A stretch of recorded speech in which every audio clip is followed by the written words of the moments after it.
friends, how are y'all doing? Today is Friday, April 28th, and I am back for my stitching update. It's been the usual 2 weeks since my last one, so I hope you have all been well. If you're brand new to my channel, welcome. My name is Olivia, and this is Pumpkin Hollow Quilts. This is a YouTube channel where I primarily talk about my cross-stitching as well as my quilting. However, if quilting is not up your alley, no worries. I show them a little bit later on in the video, and I'll let you know in plenty of time that they'll be making their appearance, so that way you can go on to the next Flosstube video. And if you are one of my returning subscribers, welcome back. So how are you guys all doing? Here in my neck of the woods, spring has finally sprung. We went from having record amounts of rain and cold to spring and summer. I think today it's supposed to be 85, which is the highest temp it's been since September. So I'm actually glad that the weather finally changed. I have been anxious to get out in my flower beds and begin working in them and weeding them and getting them prepped and ready for the flowers that I started from seedlings. I ended up starting them a little bit late. I did that on purpose because our weather was just so cruddy. And they're starting to come up, so I can't wait in a couple of weeks to then put them into the flower beds. It's just so exciting. I have 2 flower beds this year that are my main focus that I'll be working on this weekend to try to get them prepped and ready. And in the front of the house, there is a juniper bush that we will be pulling out, which that is going to be quite the job because that bush has been in there since 1964. So it's definitely it's lived a very good life, and it's time to come out. So it'll be a big job, but it'll be nice to get it out and have a front of the house flower bed, lots of plants. So I'm really excited, and I'm so happy that spring finally came. I know a couple people were posting yesterday that they had snow coming down, so hopefully, where you live, if you are getting, if you're still winter weather, I hope spring will arrive for you very soon. So a little bit of housekeeping before we get into the content of today's video. Over the past 2 weeks, I hit a milestone. I hit 15,000 subscribers, which was absolutely surreal. And I want to say a big thank you to all of you guys for subscribing, for liking the video, and commenting on each and every video if you can. It really means so very much to me, and quite honestly, this channel would not be what it is today without your guys' love and support. So thank you so very, very much. I do want to say a special thank you to Nita for her very generous super thanks donation that she made to the channel. I really appreciate it, Nita, and it was so very kind and generous of you, so thank you so very much. Thought I would start off today's video by showing what I finished over the past 2 weeks. The first little small that I finished was my morning stitch, and it is a chart by Notforgotten Farms called Twiddly Diddly Dee. And I loved working on this one. It was the absolute perfect morning project, especially with our weather changing and the birds being very active outside. I'm not sure if the camera is going to pick them up in the background of the video, but like yesterday afternoon, my daughter's birds were arguing with the backyard birds, and it was pretty funny. So I really loved working on this one. And here it is. So I stitched it on a piece of 36 count legacy, and I used the called for DMC threads, and I stitched it 1/2. And I loved working on this one so much. So much fun. And if you have a morning stitch, it's the perfect one. And if you're looking for something that you could finish relatively quickly in the evening, this definitely would be the project for you. It just really went together so quick, and it was very satisfying to work on. So I'm really glad that I was able to finish it, hoping that I'll have a frame out in the pit of despair that I can use for it. And I think this will probably be the last spring project that I work on, because now I'm sort of turning my sights towards summer and trying to figure out which summer smalls that I might want to work on. The next finish that I had was out of the book Ooh La La by Blackbird Designs.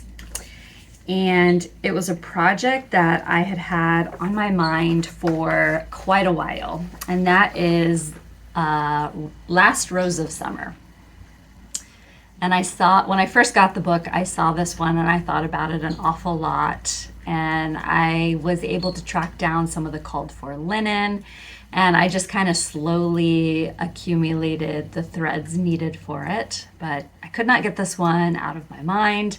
And I finally just decided, with everything starting to bloom, that it was the perfect time to work on it. And here it is.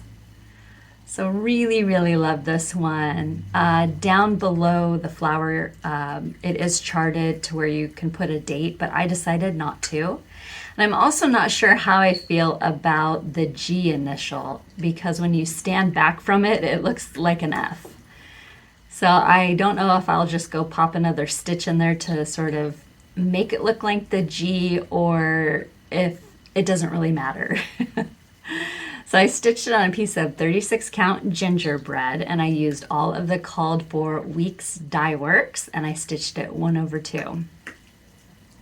And I think the next time I will go to Hobby Lobby, I'm going to get the paper mache book that you paint and then mount it on. And I really loved it. This one was so much fun to work on. I think it took me like 3 evenings to complete it.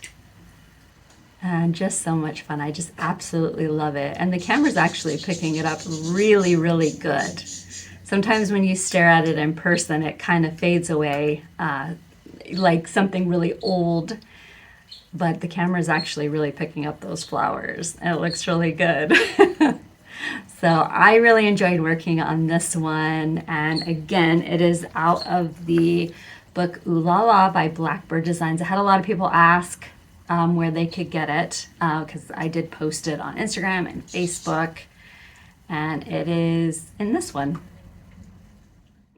So I thought I would grab Freddie really quick and show him. I did forget in my last video, and I had a lot of you guys say that you missed seeing him, so I thought I would grab him really quick while he passed near me. He went last week and got a haircut, and he's absolutely adorable. Over the past 2 weeks, I did have a couple of new starts. The first one is by the Prairie Schooler, and it is called Summer Breeze.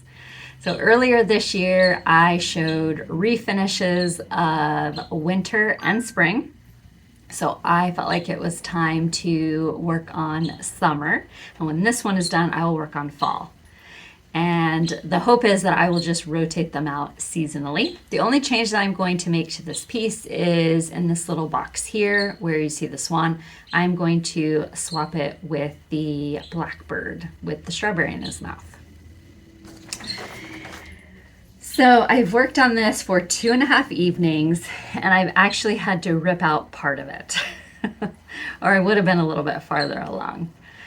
And I'm stitching this on a piece of 32 count, I believe, Vintage Country Mocha. It's either 32 or I think it's 32 count Vintage Country Mocha. And I am using the called for DMC, and I am stitching it 1/2. You're supposed to stitch on 32 count. Most people will stitch with two strands of DMC, but I decided just to do 1. And I feel like the coverage is really good. So I will continue working on this one for another night or 2, and then I will swap. So love working on this. And I can't remember what this piece of linen was originally for, but I will be able to put both of them on there. So, and working on a Prairie Schooler is just so much fun to work on. They are just, it's like comfort stitching. I really enjoy working on the Prairie Schoolers, and I'm glad that I finally have one going in my rotation. My next new start is Channing Street by Annie Beez Folk Art. So I started this one last week and absolutely enjoyed every single moment I spent with her. And here is my progress. So I finished page 1. And love working on this piece. I cannot wait to get back to it. So I'm stitching her on a piece of 36 count Vintage Country Mocha, and I am using the called for threads, and I'm stitching at 1/2. I love how the colors play with Vintage Country Mocha. Such a beautiful sampler. I cannot wait to get it completely finished. Love, love, love. And on the sampler, it has you personalize. There's a dates right above the house that you personalize. And so I'm trying to figure out if I should do my birth year or if I should do the year my husband and I got married. I know I've done that on not like a lot of pieces, but I have done it on, you know, quite a few pieces over the years. So I'm trying to figure out if I should just do it again or if maybe I should do my birth date. So I need to figure that out. My last little bit of progress is Elizabeth Furniss, 1836 by Hands Across the Sea sampler. So in my last video, it was in my rotation and I'd been working on it for a couple of days, and I was able to get the assignment done. However, as I approached the finish of my assignment, I discovered I had done May's assignment and not April's. I don't know how that happened because I remember talking to Yvette about it in March. And for whatever reason, the day that I decided to start working on this, I think there had been something going on in the day. And they were talking about it in the group chat. And I think when I went that night to go work on it, I went into the group chat, and the first post where I could see about Elizabeth, it was May's assignment, only I didn't read that. But that's okay. So I was able to get May's assignment done, and the plan for May will be to go work on April's assignment. So I guess I just really, really wanted to work on the grass. So I was able to finish the grass. There was a couple of animals that you also stitch, and then the steps of the house. And then up here, I worked on the border and then the angel at the top. So loved working on this one so very much. I'm stitching it on a piece of 40 count Bee's Knees by Seraphim Fabrics, and I am using DMC threads, and I'm stitching it 1/2. And by 1/2, it means one strand of thread over 2 linen threads. So I love this one. I always look forward to getting back to it and working on it. And I think May's assignment is that on the other side of the tree is one of these flower bowls. And then there was something else, and I'll have to go double check what it is, but there was like 2 or 3 motifs, and then that was it. April was supposed to be a really easy month, so apparently I went and I worked on the more time-consuming month. So love working on this one. I can't wait to get back to her. So I did get a little bit of happy mail over the past couple of weeks. The first package came from George Washington's Mount Vernon, and it was sent to me from them by Cheryl, and she sent me Mount Vernon. So this is the Mount Vernon cross stitch kit, which is so cool to have a little piece of Mount Vernon. And the coolest part of the whole thing is that you back stitch his signature, which I think is just so cool. So I've been talking to Cheryl, and she had also bought herself one. So we decided we're gonna start this on May 1st and just work on it in our rotations at will. And I'm really looking forward to it. So it looks like it comes with a piece of, I think, 14 count Aida, and it does have all the threads, and then they sent a needle too. So I am looking forward to starting this one, and it's not too terribly big. So I think it's going to be a lot of fun. It's also been a long time since I've stitched on Aida, so I'm looking forward to stitching on it again. When I first started learning how to cross stitch, I used Aida, and then I used Aida all the way up when I came back into cross stitching because that was all I knew, and then I eventually transitioned into linen. So it'll be kind of nice to go back and you know, see what it's like again to stitch on Aida. So thank you so much, Cheryl. I'm looking forward to stitching with you. I can't wait. My next little bit of happy mail came from Mariana, and she sent me this beautiful springtime card.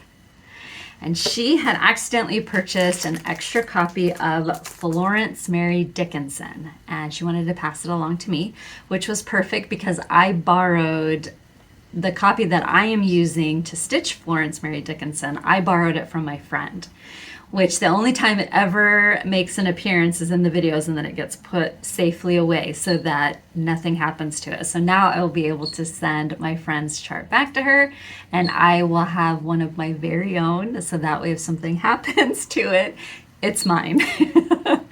So thank you so very much, Mariana. It was so very generous of you, and thank you so very, very much. So in my last video, I did have a giveaway, and thank you as always to everyone who played along. The question that I had asked was actually a question from Alley Cat, and that was, if money were no object, where in the world would you live? And I loved reading where everybody would live. Some would stay where they're at, which is awesome. And then I loved reading about the various places that everybody would build a house, move to. It was just a lot of fun. So thank you to everybody who played along. If you are a winner, what you will need to do is contact me via email and send me your address, and then I will get your prize out in the mail to you. Number one was for the Sweet Laurel kit from the Fat Quarter Shop. It is part of the Stitch Quarterly Club, and the winner is Cheryl Ross. Number two was for All Joys for Thine by Blackbird Designs, and the winner is Stacy Lorraine. Number three was for the Hattie Chicken Club by Lori Holt, Be in My Bonnet, and the winner is Mary Lou. Number four was for the March Stackables by Fat Quarter Shop, and the winner is Creatively Shemaine. So I apologize if I have mispronounced that, but it's Creatively, and then it's Chimaine. And number five was for the Welcome, part of the Simply Signs pattern series by the Fat Quarter Shop, and the winner is Sue Allen. So again, congratulations to all of the winners. As always, thank you so very much for playing along. And again, if you can contact me via email, send me your address. I will get your prizes out in the mail to you very soon. Today's video also has a giveaway, and what you'll need to do to be eligible to win is be a subscriber, like the video, and answer the question down below. There are 5 prizes up for grabs, so somewhere in your answer you will need to indicate 1 through 5 which items you're interested in winning, and in my next video I will announce the winners. Number 1 is for the Farmhouse Christmas series by Little House Needlework. So if you're interested in winning all 9 charts, it is number 1. Number 2 is also a series by Lizzie Kate called Things Unseen. So there are 3 charts in the series, and if you are interested in winning it, it is number 2. Number 3 is a quilt pattern by Lori Holt called Home Again. So if you are interested in winning this quilt pattern, it is number 3. Number 4 is a cross stitch chart by Lori Holt called Sew by Row. So if you're interested in winning the cross stitch chart, it is number 4. And number 5 is a quilt book by Jo Morton called Jo's Little Favorites 3. So if you're interested in winning the quilt book, it is number 5. I've done this part like 4 times. Okay, so the question that you will need to answer down below is, who taught you how to stitch? And the question is courtesy of Pam M. So thank you so much to Pam for suggesting today's giveaway question. The person who taught me how to cross stitch was my grandma. I went over, I guess I had been badgering her off and on because I used to go over and spend the night over there. She was always working on cross stitch, and I guess I badgered her, and she finally caved, and she had a little ornament kit, and it was a chicken. So she decided to teach me how to cross stitch, you know, stitching this chicken. I have the chicken. It's on my refrigerator. But I guess, so she started teaching me. Apparently I wasn't that great of a student, allegedly. I do kind of remember it a little bit, but she told me it took me about 3 months to finish the chicken. So I don't know if I left it at her house and then I would just work on it when I went over there. But when she got it done, she fully finished it into the refrigerator magnet, and it was on her refrigerator all the way up until about like 8 years ago. And then she gave it to me. No, I guess it was a little bit, wasn't quite that long ago. It was right around the time I started doing my YouTube videos. So it would have been like 5-ish years ago, 4 or 5-ish years ago. And then she gave it to me. So I have it. But yeah, it was my grandma who first taught me how to cross stitch. So down below in the comments section, who taught you how to cross stitch? Indicate which items you're interested in winning. And in my next video, I will announce the winners. And as always, thank you so very much for playing along. Well, my friends, as far as all the cross stitching goes, that is all I have to show and share for today's video. I am going to start talking about quilts next, so if that's not something you're interested in seeing or hearing, this is a great jumping off point. I'll be back in 2 weeks, and I thank you so very much for stopping by today. If you have any questions, please feel free to leave them down below, and I will either answer them directly or answer them in my next video. Thank you so much for stopping by today. But now, the quilts. All right, let's talk about quilts. So over the past 2 weeks, I did manage to quilt a couple of quilts for myself. I've been trying to make sure I set aside time to just kind of finish some of my quilt tops that are ready and they're waiting. I mean, it's beyond time for some of them. Some of them have been waiting for a really long time, and it's just time. So I did manage to quilt 2 of my own quilts. I did not do any quilt assembly of any kind over the past 2 weeks. I've been working on client quilts and then project bags for the Etsy shop. And then when I had time, I just kind of squeezed these 2 in. The first one that I finished was one that I think I finished the quilt top early last year. It might have been in the spring, maybe early summer. It could have been later in the summer. I honestly just do not remember. And when it comes to finishing the quilt tops, I don't keep a very good record of them, not like I do with the cross stitch. Like cross stitch, I can go in and I can immediately tell you when I started it and when I finished it. But when it comes to the quilts, I can't. And I really, really do need to get better about keeping better track of how long it takes me when I finish it, you know, that kind of stuff. First one was called the Leftovers 9-Patch Quilt. So this quilt, this kit was sent to me, and it's all Civil War reproduction fabrics. It's absolutely scrumptious. The designer of the quilt is Chestnut Bay Quilting, and I am not sure if you can still get the quilt kit or not. I know the Chestnut Bay Quilting shop is still open because I do remember linking it when I finished it last year, so I will make sure to link the shop down below in the description box. But, so I quilted it, and I did get the binding on it, but I still have to hand stitch the binding down. But here it is. So this one, it was just a lot of fun to put together, just a very beautiful utilitarian style quilt with all those scrumptious Civil War reproduction fabrics in it. Some of the fabrics were in the Civil War tribute quilt, and then some of the others were in the Civil War medleys quilt or fabric line. So here it is. It's huge. So ginormous. It's a lot bigger than it looks from the picture. So scrumptious. I love it. So the quilt motif that I did, I was just playing around.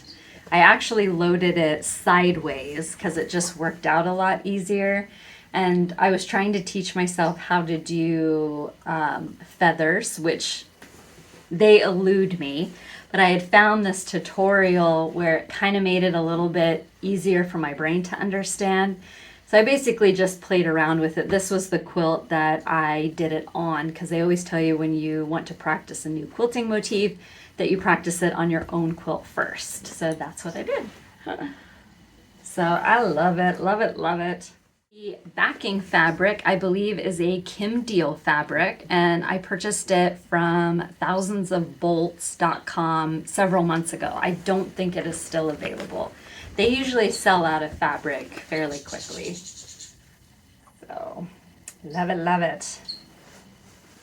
So all I have to do now is hand stitch the binding down.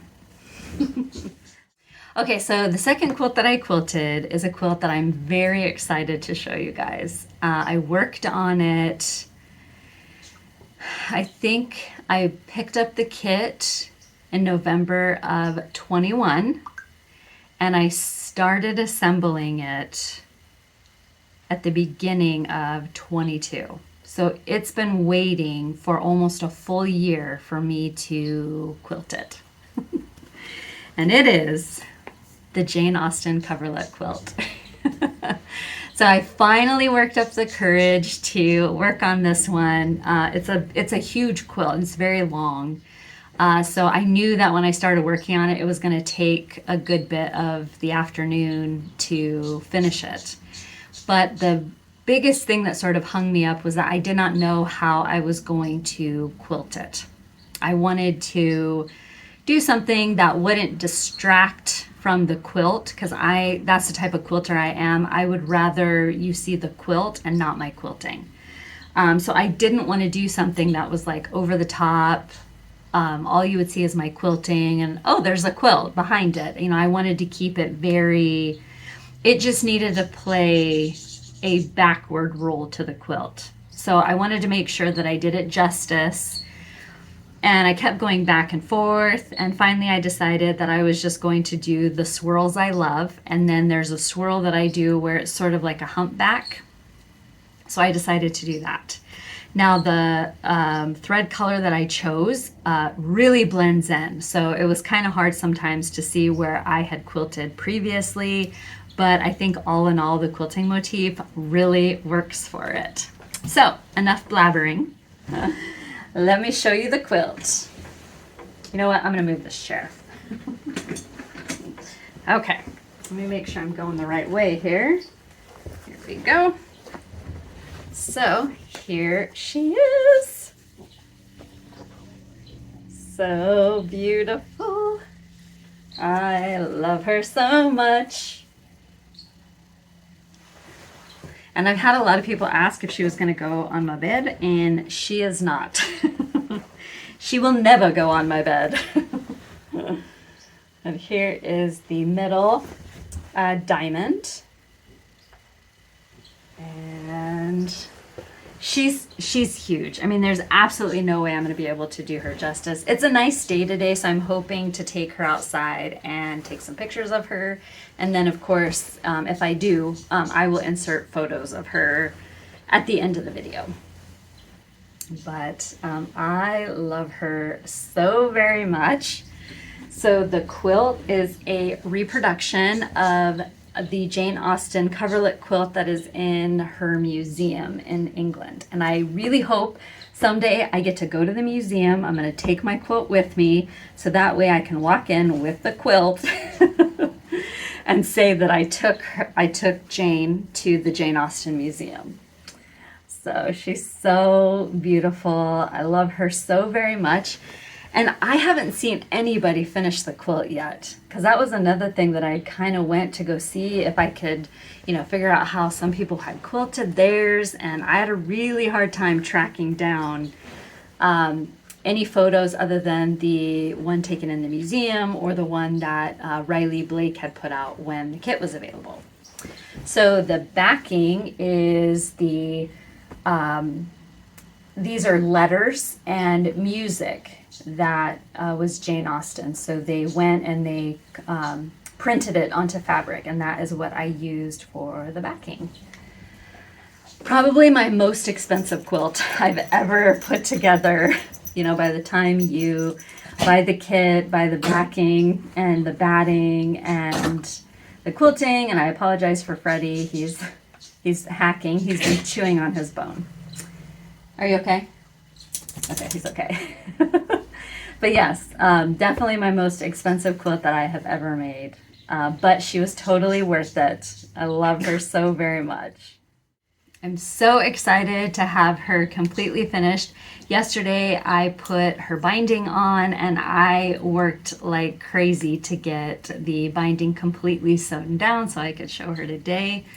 But I'm glad to have her done. I think the quilting motif that I did works really, really well. Again, it's just meant to play a co-starring role, if you will, because the real beauty of the quilt are those gorgeous diamonds with all those beautiful fabrics, and I wanted those to show and not my quilting. But absolutely love her so very much.